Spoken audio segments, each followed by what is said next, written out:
ছোট ভাইয়ের শোয়ার ঘরের পাশ দিয়ে ডাইনিংয়ে জলের বোতলটা আনতে যাচ্ছিল গায়ত্রী। ইদানিং রাতে ঘুমের ঘোরে প্রায় গলাটা শুকিয়ে যায়। কি জানে কেন? এই বয়সেই তো শরীরে হাজার রোগের উপদ্রব শুরু হয়েছে। জল নিয়ে ফেরার সময় ভাইয়ের ঘরের বাইরে হঠাৎই পা দুটো যেন আটকে গেল গায়ত্রীর। এই তো 6 মাস হলো বিয়ে হয়েছে ওদের। ঘরের ভেতর থেকে ভাইয়ের বউয়ের আদুরে গলা কানে এলো ওর। নিজের ঘরে চলে যেতে গিয়েও যেন যেতে পারছে না ও। আচ্ছা, ওর জীবনটাও তো এরকম আদরে সোহাগে মাখামাখি হয়ে থাকার কথা ছিল, কিন্তু সে সৌভাগ্য ওর এই জন্মে আর হলো কই। দুই ভাই, তাদের বউ, মা বাবা, এই নিয়েই তো গায়ত্রীর পরিবার। চাকরি করে ভালো, ভাইয়ের বউরাও যথেষ্ট আদর যত্ন করে ননদকে।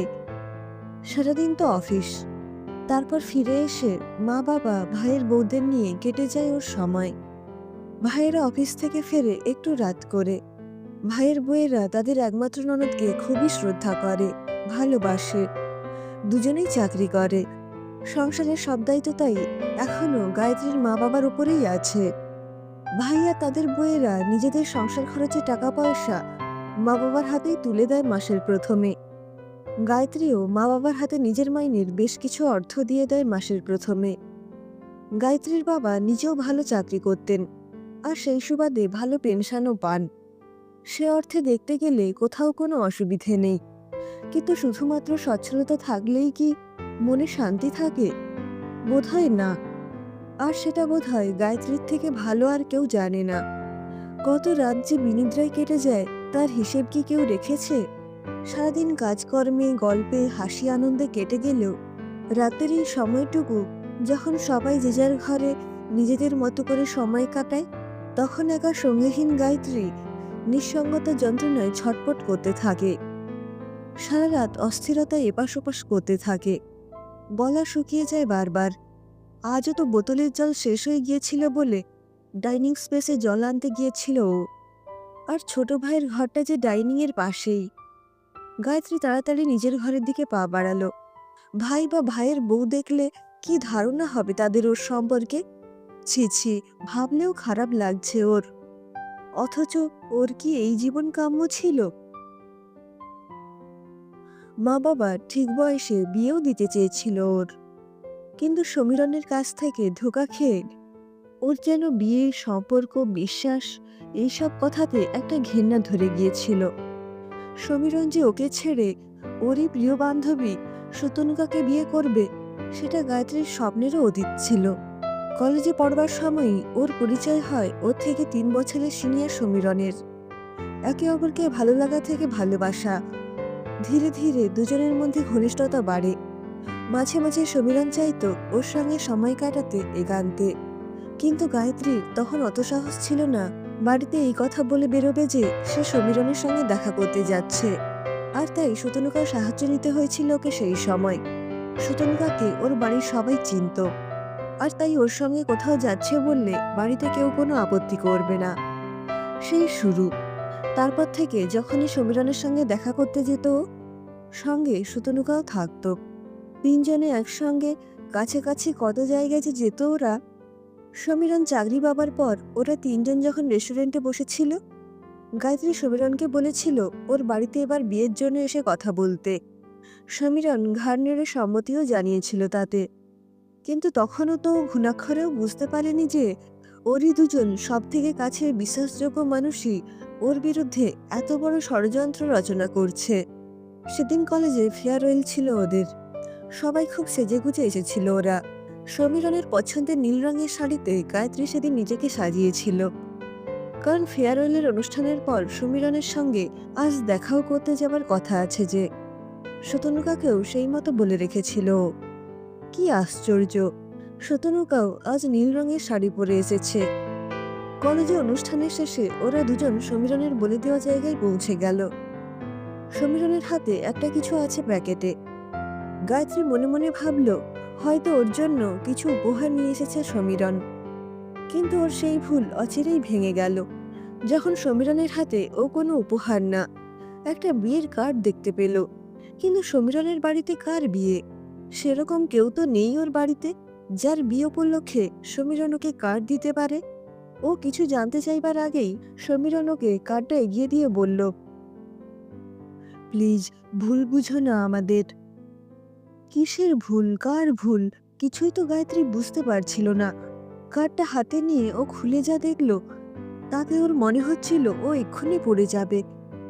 সমীরণ আর শতনুকার বিয়ের কার্ড এটা, আর ওকে নিমন্ত্রণ করেছে সেই বিয়েতে সমীরণ। গায়ত্রী আর দাঁড়িয়ে থাকতে পারেনি সেদিন।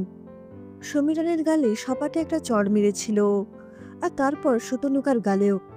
এত বড় বিশ্বাসঘাতকতার জবাবে যদিও এই চড়টা খুবই সামান্য ছিল, কিন্তু আর কি বা করতে পারত ও সেই মুহূর্তে দাঁড়িয়ে। যে বন্ধুকে ও নিজের থেকেও বেশি বিশ্বাস করেছিল, সে কি করে এতটা নিচে নামতে পারল, তা গায়ত্রীর বোধগম্য হচ্ছিল না। আর সমীরণ, তার মতো বিশ্বাসঘাতককে গায়ত্রী এতদিন কি করে চিনতে পারেনি, সেটাই সে বুঝতে পারছিল না। না, এরপর আর গায়ত্রীর কখনো দেখা হয়নি ওদের সঙ্গে। বন্ধুদের কাছে শুনেছিল পরবর্তীতে ওরা নাকি বিয়ের পর ব্যাঙ্গালোরে চলে গিয়েছিল সমীরণের চাকরির সূত্রে। অবশ্য ওদের থাকা বা না থাকা নিয়ে গায়ত্রীর সে অর্থে কোনো মাথা ব্যথা আর ছিলও না। সে তার জীবন থেকে ধুলোর মতোই ঝেড়ে ফেলে দিয়েছিল ওই দুজনের অস্তিত্বকে, আর নিজে হয়ে গিয়েছিল সম্পূর্ণ ভিন্ন ধারার এক মানুষ, যার জীবনে মানুষের আশা, ভরসা, বিশ্বাস, ভালোবাসার কোনো মূল্য আর ছিল না। যার জীবনের মূল লক্ষ্য ছিল এরপর নিজেকে প্রতিষ্ঠিত করা শুধু। বিয়ে, সম্পর্ক, এইসবে সে আর নিজের জীবনকে সীমাবদ্ধ রাখতে চায়নি। আর তাই মা বাবার হাজার বলা সত্ত্বেও গায়ত্রী আর বিয়ে করতে চায়নি। বিয়ে করে নিজেকে কোনো রকমের বন্ধনে আবদ্ধও করতে চায়নি। নিজের জীবনটাকে তার নিজের কাজ আর পরিবারের মধ্যেই আবদ্ধ রাখতে চেয়েছে সে এরপর। কিন্তু আজ এত বছর পরেও কোথাও যেন নিজেকে তার অসম্পূর্ণ বলেই মনে হয়। সেও তো আর ৫টা মেয়ের মতোই কাজকর্ম, স্বামী, সংসার, এসবের মধ্যেই নিজের সুখটাকে খুঁজে পেতে চেয়েছিল। কিন্তু সবার জীবনে বোধহয় সব সুখ সহ্য হয় না। গায়ত্রীর জীবনটাও অনেকটা সেই রকমই হয়তো। সেদিন অফিস থেকে ফেরার পথে ছোট ভাইয়ের বউয়ের জন্মদিন উপলক্ষে তার জন্য কিছু উপহার কিনতে সামনের শপিং মলটায় গিয়েছিল গায়ত্রী। সঙ্গে অফিস কলিগ শ্রাবন্তীও ছিল। এটা ওটা দেখছিল ওরা ঘুরে ঘুরে। হঠাৎই ওর চোখে পড়ল সামনে দাঁড়িয়ে থাকা ভদ্রমহিলার দিকে। এই কয়েক বছরে চেহারায় বেশ কিছু পরিবর্তন আসা সত্ত্বেও গায়ত্রীর কিন্তু সামনে দাঁড়িয়ে থাকা মহিলাকে চিনতে এতটুকু অসুবিধে হলো না। শতনুকাও ওর দিকে তাকিয়ে আছে। দেখেও না দেখার ভান করে গায়ত্রী এড়িয়ে যেতে চাইল শতনুকাকে, কিন্তু শতনুকা তো ওর দিকেই এগিয়ে আসছে মনে হচ্ছে। গায়ত্রী মনে মনে ভাবল, যে গভীর ক্ষতটাকে সে এতদিন চাপা দিয়ে রেখেছে সযত্নে, তাকে দগদগে ঘায়ে পরিবর্তিত হতে দেবে না ও কিছুতেই আজ এত বছর পরে। ও তাড়াতাড়ি লিফটের সামনে গিয়ে বাটন প্রেস করে দাঁড়ালো। কিন্তু এ কি, শতনুকাও তো ওর সামনে দাঁড়িয়ে আছে। হঠাৎই শতনুকা ওকে বলল, গায়ত্রী, আমাকে একটু সময় দিবি? কয়েকটা কথা শুধু বলবো তোকে। আজ এত বছর পর গায়ত্রীর মনে শতনুকার প্রতি সেই অভিমান, ক্ষোভ হয়তো আর নেই, কিন্তু তাও কোথাও যেন একটা না বলা কষ্ট গায়ত্রীর গলার ভেতরে আজও দলা পাকিয়ে আছে। কিন্তু ও সেটা কিছুতেই শতনুকাকে বুঝতে দেবে না এই মুহূর্তে। ও শতনুকার সঙ্গে গিয়ে শপিং মলের ভেতরেই একটা ফুড প্লাজাতে বসলো। শ্রাবন্তীর কিছু কাজ ছিল, ও তাই গায়ত্রীকে বলে বেরিয়ে গিয়েছিল। দুজনের জন্য 2টো কফির অর্ডার দিয়ে গায়ত্রী শতনুকার পাশে এসে বসলো। ও চুপ করেই ছিল, আজও কিছুই বলবে না। শতনুকা বলবে, আরও শুনবে, এইরকম ভাবেই নিজের মনকে প্রস্তুত করেছিল ও। হঠাৎই ওকে অবাক করে দিয়ে শতনুকা ওর থেকে জানতে চাইল, গায়ত্রী, তুই আজও ভালোবাসিস সমীরণকে, তাই না রে? আর সেই জন্যই তুই আজও বিয়ে করিসনি। জানিস গায়ত্রী, সমীরণের সঙ্গে বিয়ের পর নিজেকে খুব গর্বিত মনে হয়েছিল সেদিন আমার। কোথাও যেন নিজেকে জয়ী বলেও মনে হয়েছিল। তোর কাছ থেকে কেড়ে নিয়ে সমীরণকে বিয়ে করেছিলাম যে, তোকে হারিয়ে দিয়ে সমীরণকে পেয়েছিলাম সেদিন। জয়ী তো নিজেকে মনে হবেই, কিন্তু আমার এই ধারণাটা যে কতটা ভুল, তার প্রমাণ আমি 1 বছরের মধ্যেই পেয়েছিলাম। নতুন বিয়ের পর সমীরণ আমাকে ছাড়া অন্য কিছু ভাবতে পারত না। আসলে তখন তো সবকিছুই নতুন থাকে, তাই হয়তো ও আবেগে ভেসে গিয়েছিল কদিন। আমার সাহচর্যে। কিন্তু বিয়ের ১ বছরের মধ্যেই সমীরণ কথায় কথায় তোর সঙ্গে আমার তুলনা করত। তুই কতটা বুদ্ধিমতী, তোর কতটা ধৈর্য, তোর কত গুণ। বিশ্বাস কর, নিজেকে অন্য কারোর সঙ্গে প্রতিনিয়ত তুলনা করা হলে যে কতটা অসহায় লাগে মনের দিক থেকে, তা তোকে বলে বোঝাতে পারবো না আমি। জানিস গায়ত্রী, তখন তোর ওপর মনে মনে খুব রাগ হতো আমার। মনে হতো তুই দূরে থেকেও আমাদের দুজনের মধ্যেই আছিস সর্বদা। ধীরে ধীরে নিজেকে সমীরণের জীবনে অযাচিত বলে মনে হচ্ছিল আমার। আর তারপর যখন আমার সন্তান জন্ম দেওয়াতে অপারগতার কথা ডাক্তার জানালো ওকে, সেদিন যেন ওর সমস্ত ধৈর্যেরই অবসান ঘটেছিল। সেদিন ওইভাবে অপমানিত হবার পর আমিও আর থাকবো না সমীরণের সঙ্গে মনে মনে সিদ্ধান্ত নিয়ে ফেলেছিলাম। জানিস গায়ত্রী, আসলে সমীরণের মতো ছেলেরা কখনো কারোর স্বামী বা প্রেমিক হতে পারে না। এতক্ষণ শতনুকার সব কথা মন দিয়ে শুনছিল গায়ত্রী শুধু। শতনুকা ওর ভাবলেশহীন মুখের অভিব্যক্তি দেখে অবাক হয়ে গেল। গায়ত্রী শতনুকার অবাক হয়ে যাওয়া মুখের দিকে তাকিয়ে বলল, কি ভাবছিস? আমি কেন তোর জীবনের এত বড় ঘটনা শোনার পরও এরকম নির্লিপ্ত আছি? আসলে কি জানিস তো শতনুকা, তুই বা তোরা, আমি সমীরণের কথাও বলছি, পুরনো যে অতীতটাকে এখনো বয়ে বেড়াচ্ছিস নিজের জীবনে দুঃস্বপ্নের মতো। আমি সেই অতীতের অস্তিত্বটাকেই ওই দিন রেস্টুরেন্টে তোদের দুজনের সামনেই ধুলোর মতো ঝেড়ে ফেলে দিয়ে চলে এসেছিলাম।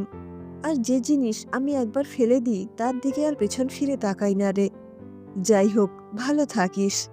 আর আশা করি তুই তোর সব প্রশ্নের উত্তর এবার পেয়ে গেছিস। চলি রে, অনেক কাজ আছে। শতনুকাকে পেছনে ফেলে গায়ত্রী এগিয়ে যায়। সেদিন রাতে গায়ত্রী মনে মনে ভাবে, জীবনের চাওয়া পাওয়ার হিসেবটা হয়তো অতটাও সহজ না যতটা সে ভেবেছিল। এতদিন নিজেকে নিঃস্ব অসম্পূর্ণ এক নারী বলে মনে হয়েছিল তার। সে ভেবেছিল জীবনে সে কিছুই পায়নি।